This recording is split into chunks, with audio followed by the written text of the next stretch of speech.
12. Welcome back. Today I am going to explain the electrostatics of conductors. Electrostatics of conductors. We can also say the behavior of conductors in electrostatic fields, or we can say how does a conductor behave in an electric field. Behavior of conductor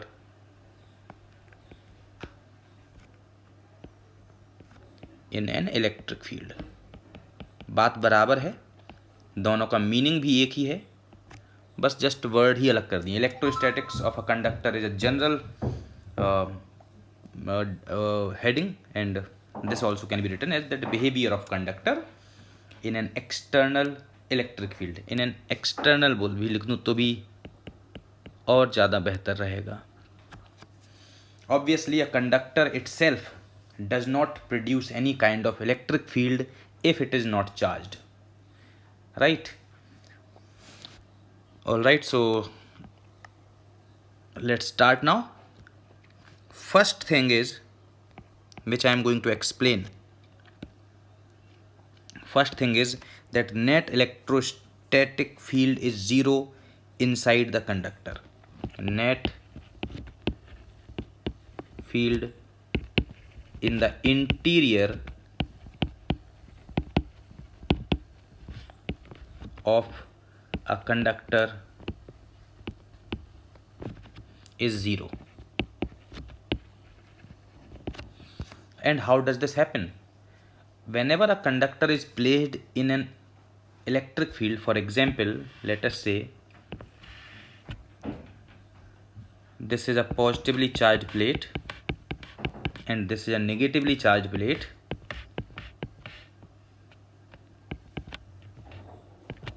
And obviously electric field lines will be like this. Correct? Now let us say if I place, this is E equal to sigma by epsilon naught. Right? And direction will be from positive to negative. If I want to give it vector form, ये लिख दिया मैंने, and n cap is directed from positive to negative. All right, so this is the electric field E. Now let us say if I bring a body conductor in between, if I bring a conductor, so I draw a conductor, this is a body, I bring it between. So what will happen as soon as I bring this body? This body gets induction effect starts. Induction effect starts, or you can say that first of all this body was uncharged. Initially electrons, or I will not write, rather leave it. Why to confuse you now? I will explain when needed. Okay, so this is a body which is initially electrons are distributed all around the body. Because of this positively charged plate, the negative charge is induced on this side, or you can say electrons starts moving. Obviously when electrons move from right side to left side, ध्यान से सुनना आप, when electrons starts moving from right to left, because you can say that this positive plate is pulling them. You can also say that this negative plate is pushing them, repelling them, or you can also say because of the electric field, electrons are moving opposite side of electric field. तीनों ही line वैसे एक ही हैं, तीनों का meaning भी एक ही है, तीनों का कॉन्सेप्ट ही एक है एक्चुअली. सो इस तरह से ये हो जाएगा. These electrons inside the body will move to the left side, and obviously right side will become positively charged because of deficiency of electrons in the right side. ये इलेक्ट्रॉन्स का मूवमेंट बॉडी के अंदर, मैंने तो इसमें diagram में सिर्फ एक लाइन बना दी है नेगेटिव चार्ज की और एक लाइन बना दी है पॉजिटिव चार्ज की. लेकिन ध्यान, जैसे मैंने ये लाइन बना दी है, मैं ड्रॉ कर दे रहा हूँ, मैंने एक लाइन बना दी है नेगेटिव की, एक लाइन बना दी है पॉजिटिव की. लेकिन ध्यान रखिए कि ऐसे, ये तो डायग्राम है, जरूरी नहीं है एक ही लाइन बन जाएगी. ये movement of charges inside the body जब तक चलता रहेगा जब तक कि अंदर जो इलेक्ट्रिक फील्ड बन रही है, यानी जो अंदर इलेक्ट्रिक फील्ड बन रही है, मैं बना दे रहा हूँ ये ई इन द इंटीरियर, जिसको मैं IN लिख दे रहा हूँ, अब ये बहुत साफ नहीं दिख रहा है, ई इंटीरियर, और ये बाहर जो फील्ड थी ये थी ई एक्सटीरियर। तो ये इंटीरियर जो इलेक्ट्रिक फील्ड है ये डेवलप हो रही है, क्यों? बिकॉज जैसे ही पहला चार्ज, मैं दोबारा डायग्राम बना दे रहा हूँ, जैसे ही पहला इलेक्ट्रॉन यहाँ से इस जगह से पहला इलेक्ट्रॉन गया, ये हो गया पॉजिटिव अपने आप, और ये हो गया साइड नेगेटिव। ये आपके पॉजिटिवली चार्ज प्लेट है, ये नेगेटिवली चार्ज प्लेट है। और कुछ इलेक्ट्रिक फील्ड, पहले एक इलेक्ट्रिक फील्ड बाहर से है ही ऑलरेडी, ई एक्सटीरियर पहले से है। जैसे ही पहला यहाँ से पॉजिटिव चार्ज बना, यानी ये कह सकते हैं इलेक्ट्रॉन गया इस तरफ लेफ्ट साइड में, तो एक इलेक्ट्रिक फील्ड डेवलप हो गई, किस तरफ? पॉजिटिव से नेगेटिव की तरफ, ये ई इंटीरियर डेवलप हो गई। दूसरा इलेक्ट्रॉन गया, ये इंटीरियर जो इलेक्ट्रिक फील्ड है ये और स्ट्रांग हो गई। तीसरा इलेक्ट्रॉन गया, ये और स्ट्रांग हो गई। चौथा इलेक्ट्रॉन गया, ये और स्ट्रांग हो गई। इस तरह से ई इंटीरियर है ये बढ़ती जा रही है, ठीक है। और ई एक्सटीरियर तो कांस्टेंट वैल्यू है, तो ये ई इंटीरियर बढ़ती जाएगी। क्यों बढ़ती जाएगी? Because of movement of electrons inside the conductor. और जब तक ये ई इंटीरियर और ई एक्सटीरियर इक्वल नहीं हो जाएंगे, जब तक चार्जेस यानी इलेक्ट्रॉन्स मूव करते रहेंगे। Once E interior balances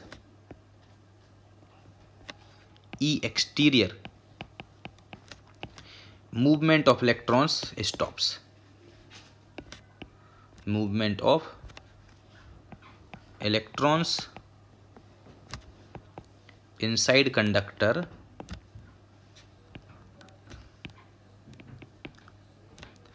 stops.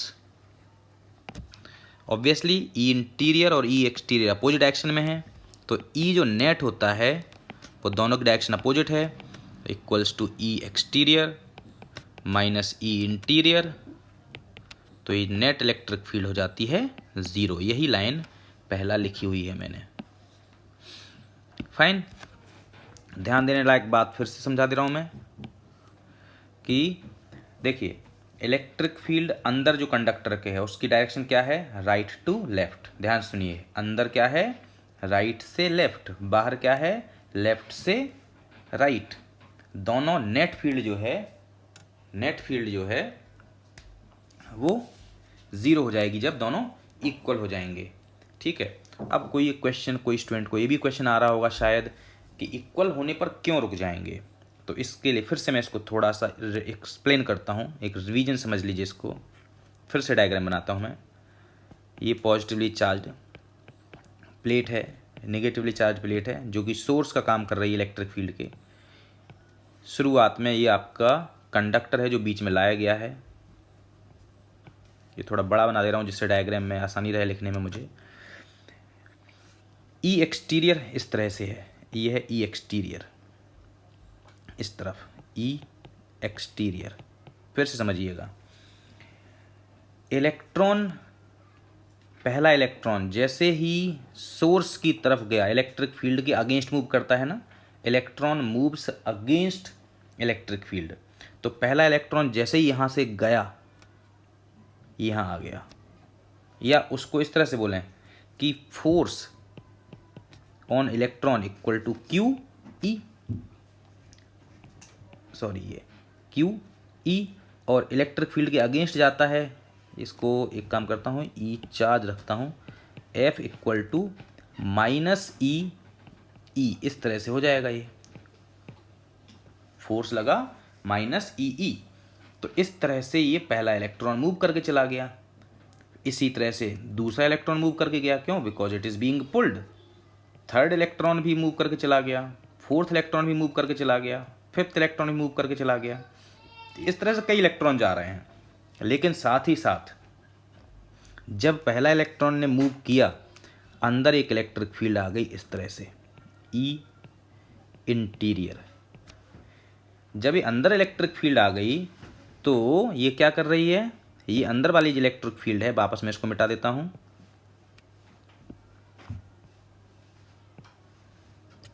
जब ये अंदर वाली इलेक्ट्रिक फील्ड आ गई, तो अब जब दूसरा इलेक्ट्रॉन इस तरफ आना चाह रहा है, किस तरफ, लेफ्ट साइड, तो दूसरा इलेक्ट्रॉन जब लेफ्ट साइड आना पड़ जा रहा है, तो लेफ्ट साइड देखिए ऑलरेडी नेगेटिवली चार्ज है। अब left side is already negatively charge, so this is being repelled by E interior. और ई एक्सटीरियर क्योंकि स्ट्रांग है अभी, तो ई एक्सटीरियर का हमें नेट इफेक्ट मिलता है, यानी रिजल्टेंट ई एक्सटीरियर की वजह से रिजल्टेंट फोर्स टुवर्ड्स लेफ्ट बनता है और दूसरा इलेक्ट्रॉन भी आ जाता है। अब ई इंटीरियर थोड़ा बढ़ जाती है, तो वो कोशिश करती है कि तीसरे इलेक्ट्रॉन को भी रिपेल करे। तो तीसरे इलेक्ट्रॉन को रिपेल तो करती है वो, लेकिन ई एक्सटीरियर अभी भी ज़्यादा है, तो तीसरा इलेक्ट्रॉन भी आ जाता है। इसी तरह से ई इंटीरियर बढ़ती जाती है और एक टाइम आता है जब ई एक्सटीरियर और ई इंटीरियर इक्वल हो जाएंगी। ये इक्वल जब होंगी, तब इलेक्ट्रॉन्स का फ्लो रुक जाएगा अंदर, राइट। तो इक्वल हो गई, तो नेट फील्ड कितना हो गई, ज़ीरो। बिकॉज अगर नेट फील्ड ज़ीरो नहीं होगी तो इलेक्ट्रॉन्स मूव करते जाएंगे, ठीक है।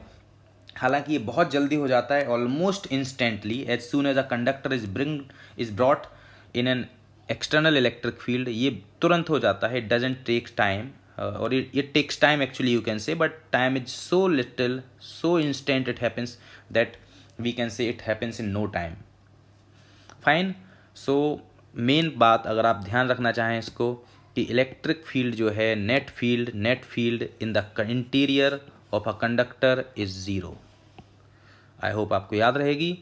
सेकेंड लाइन, अब सेकेंड जो इम्पोर्टेंट प्रॉपर्टी है उस पर चलते हैं। सेकेंड इम्पॉर्टेंट प्रॉपर्टी क्या है, ये मैं बता चुका हूँ पहले, लेकिन फिर से भी बताता हूँ।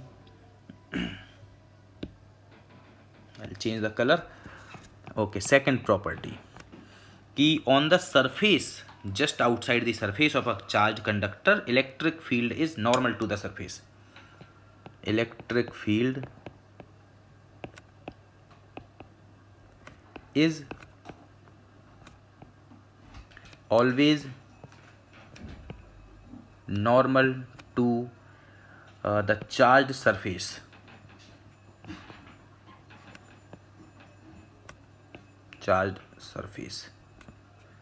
of conductor।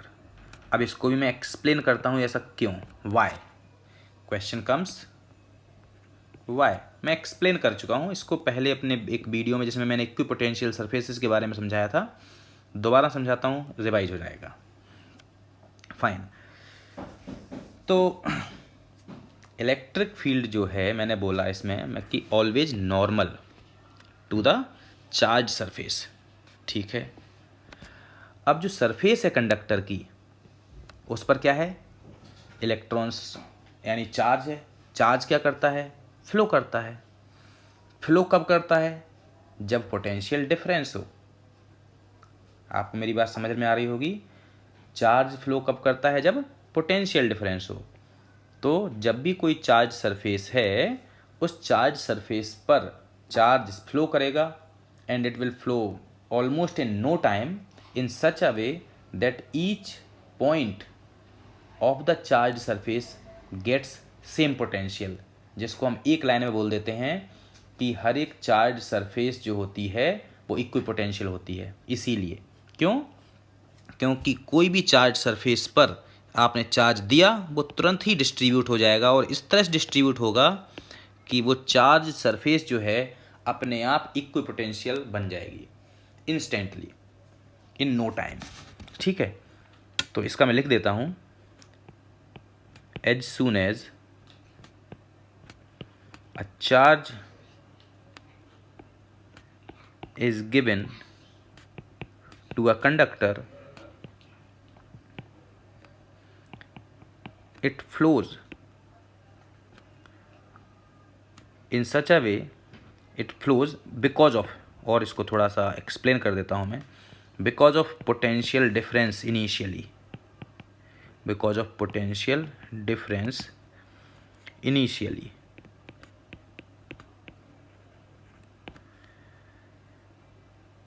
So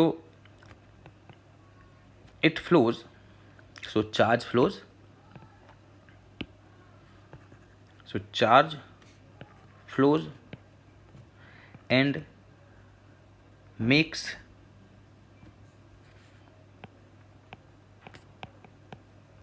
equipotential surface. और मुझे शायद इससे पहले एक लाइन लिख देनी चाहिए कि charge keeps on flowing till such time, charge keeps flowing on the surface, keeps flowing on the surface till such time each point gets same potential। उसके बाद की लाइन ये ठीक है कि जो है equipotential, so charge flows and makes the surface equipotential, उसके बाद की लाइन ठीक है, ये बोल सकते हैं हम।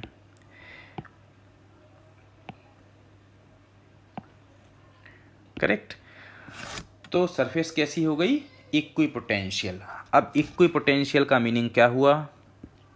इक्विपोटेंशियल का मीनिंग ये हुआ कि आपकी सरफेस के दो पॉइंट अगर हम कोई भी ले लें, उनके बीच में पोटेंशियल डिफरेंस जीरो होगा।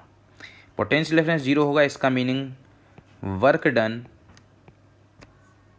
वो जो पोटेंशियल फॉर्मूला है delta W by Q not, right. अगर हम पॉइंट्स ए और बी मान लें,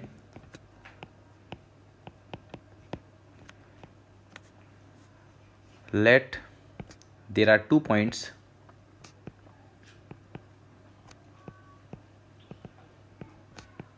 A and B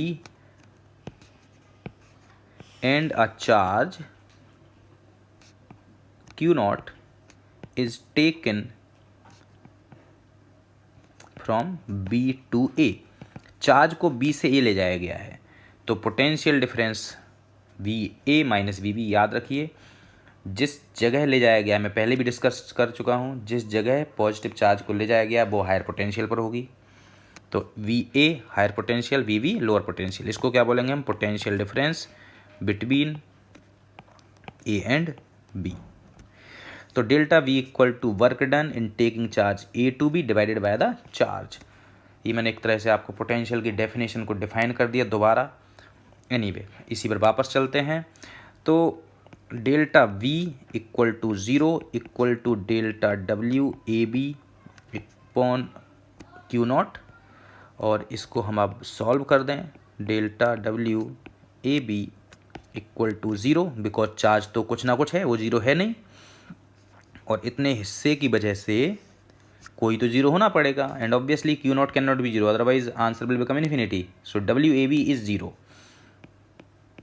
बिकॉज कोई स्टूडेंट ये भी सोच सकते हैं कि सर आपने पहले Q नॉट को टेंड्स टू बी ज़ीरो लिया था, बहुत छोटा, ठीक है, बहुत छोटा लिया था, वो बात सही है, ज़ीरो नहीं लिया था। और अगर हम इसको ज़ीरो यहाँ एज्यूम करेंगे तो हमारा पूरा मीनिंगलेस इक्वेशन बनेगी ये, it will become infinity, meaningless for now at least.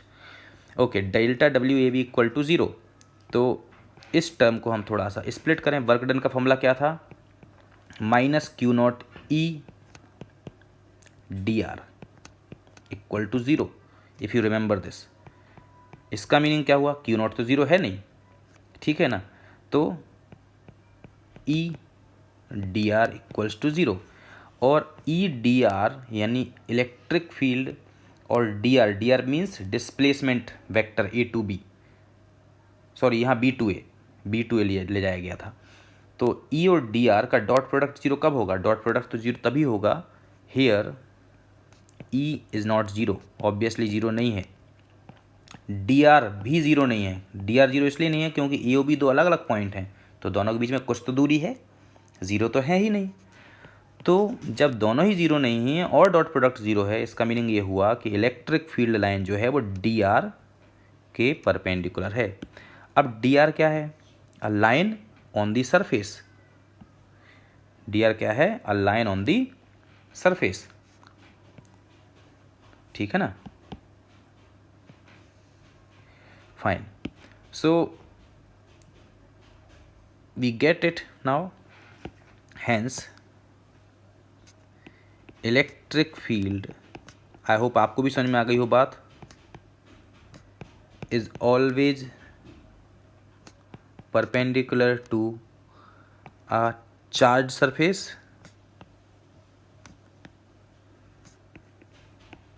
जो कि इक्विपोटेंशियल भी है, इक्विपोटेंशियल सरफेस, बिकॉज ये कंडक्टर की बात हो रही है। ठीक है, तो ये हुआ ऑब्वियसली, ये आप ध्यान रखिए, ये हम कंडक्टर के बारे में बात कर रहे हैं, ये इंसुलेटर की बात नहीं हो रही है। ठीक है ना, कंडक्टर के बारे में बात कर रहे हैं, तो ये this is true for conductors. Insulators के लिए फिर हमें अलग चीज़ें डिस्कस करनी होंगी जो कि हमारे सिलेबस में नहीं है, तो उनको हम डिस्कस नहीं कर रहे हैं। इसी लाइन को आगे बढ़ाते हुए, इसी बात को और एक्चुअली एक्सटेंड करें हम और समझें, तो एक नेक्स्ट लाइन बनती है। अब ये मैंने शायद 2 प्रॉपर्टी ही डिस्कस की हैं अभी, या 2 चीज़ें डिस्कस की हैं, 2 बिहेवियर डिस्कस किए हैं। अब तीसरी बात करते हैं, लेकिन जो हमारे लाइन है, जैसे ई बताया मैंने कि in the interior, E in the interior is zero, यानी interior of conductor, in the interior of the conductor,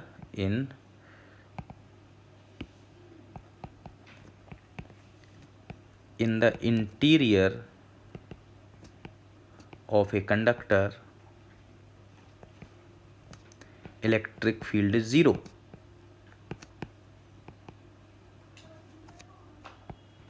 इसी बात को बेस बनाते हुए अब आगे बढ़ते हैं, एक कुछ नया लाते हैं। सपोज करते हैं ये हमारी एक चार्ज बॉडी है, राइट, ये चार्ज बॉडी हुई और इलेक्ट्रिक फील्ड जो है इंटीरियर में ज़ीरो है। ठीक है, तो जब इलेक्ट्रिक फील्ड ज़ीरो है तो एक फॉर्मूला पढ़ा था हम लोगों ने कि जो फ्लक्स है फाई, वो होता है E D S, correct, where ये क्लोज्ड सरफेस है और equal to Q by epsilon not. अच्छा, ये जो मैंने सर्कल बना देता हूँ इसका मतलब होता है क्लोज्ड सरफेस। ठीक है ना, गॉसियन सरफेस जो है क्लोज्ड सरफेस है, और ये सर्कल बनाने का मीनिंग है, रिप्रेजेंटेशन है ये क्लोज्ड सरफेस की। फाइन, मुझे बिकॉज मैंने पहले वीडियोज़ में ये बात समझाई या नहीं समझाई मुझे ध्यान नहीं है अभी। तो phi equal to E D s, और ये सर्कल रिप्रेजेंट कर रहा है इसमें कि ये क्लोज्ड सरफेस के लिए बात कर रहे हैं। अब यहाँ ई ज़ीरो है अंदर, ई इज़ ज़ीरो इनसाइड। एक गॉसियन सरफेस बना लेते हैं, एक गॉसियन सरफेस बना लेते हैं इसके अंदर। ये मैंने एक गॉसियन सरफेस बनाई just before the outer surface, just before the outer surface, ये गॉसियन सरफेस है। ठीक है ना, तो अगर हम इसको अप्लाई करें तो फाई इक्वल टू, ऑब्वियसली यहाँ पर ई तो ज़ीरो है, हमें मालूम है, zero D S equal to Q by epsilon naught. अब ज़ीरो डी एस का डॉट प्रोडक्ट भी ज़ीरो ही आना है, तो zero equal to Q by epsilon naught, तो it implies that Q is zero. तो इसका मीनिंग क्या हुआ, इसका मीनिंग ये हुआ कि there is no charge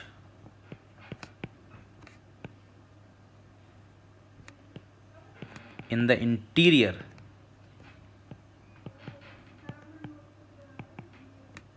of a conductor। तो इसका मीनिंग ये भी कह सकते हैं हम कि किसी भी कंडक्टर के केस में charge always resides on the surface, charge हमेशा सरफेस पर होता है। There is no charge in the interior of a conductor. तो ये हमारी थर्ड बात हुई। अब फोर्थ लाइन समझते हैं, इसकी fourth property. Fine, again E in the interior is zero for a conductor. Fine, and we no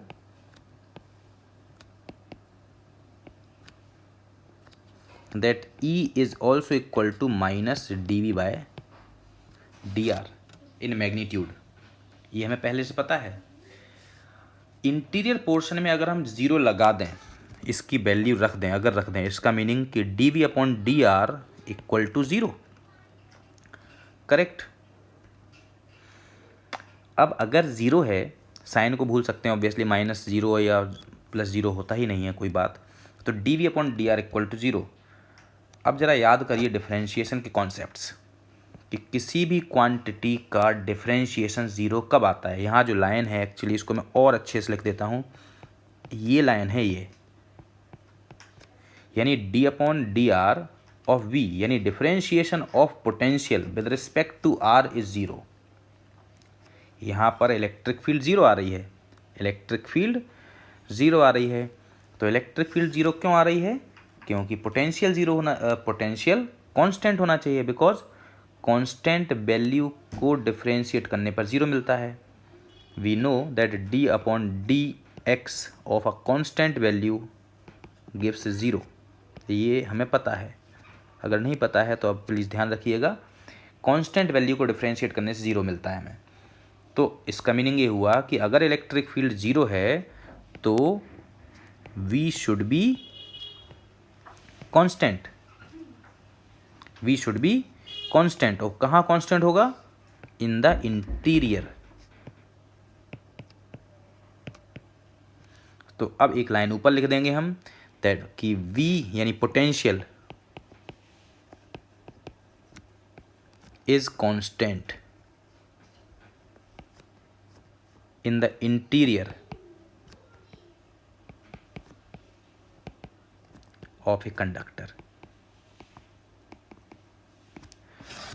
ठीक है, तो ये लाइन आप ध्यान रखिए।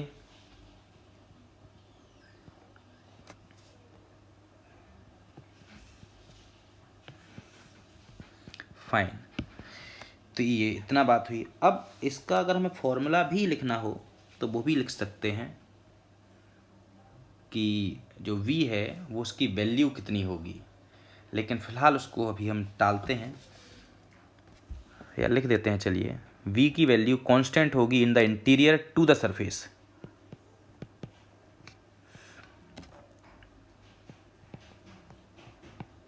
तो v की वैल्यू कितनी होगी? 1/4 pi epsilon naught q/r, where q is the charge on the surface. ये होगी इंटीरियर में भी और सरफेस तक, यानी ये हमारी चार्ज बॉडी है, एक स्फेरिकल चार्ज बॉडी सिंप्लीफाइड बना ली हमने। मान लेते हैं ये चार्ज q है, राइट, और इसकी रेडियस मान लेते हैं r है, स्मॉल r। तो this will be the potential through out the body also, through out the body also, यानी सब जगह अंदर भी और सरफेस तक, यही पोटेंशियल होगा। एज सून एज मान लेते हैं यहाँ एक पॉइंट यहाँ है, ये कोई पॉइंट यहाँ है जो x डिस्टेंस पर है या r डिस्टेंस x डिस्टेंस पर है, देन v मान लेते हैं पॉइंट है ये p, at point p will become 1/4 pi epsilon naught q/x। तो इस तरह से हो जाएगा। तो पोटेंशियल का फॉर्मूला याद हो गया होगा, ठीक है। तो इतनी बातें डिस्कस हुई। अब इसके बाद और क्या डिस्कस कर सकते हैं हम? आई थिंक यही मेन सभी प्रॉपर्टीज़ हैं, राइट। और एक बात ज़रूर डिस्कस कर सकते हैं इसी में कि in the interior electric field is zero, in the interior electric field is zero, this property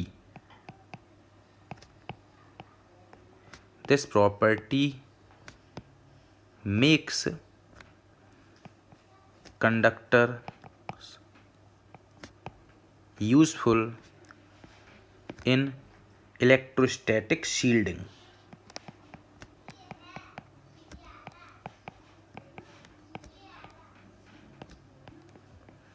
अभी इलेक्ट्रोस्टैटिक शील्डिंग क्या होती है? शील्डिंग मतलब बचाना, रक्षा करना, डिफेंस।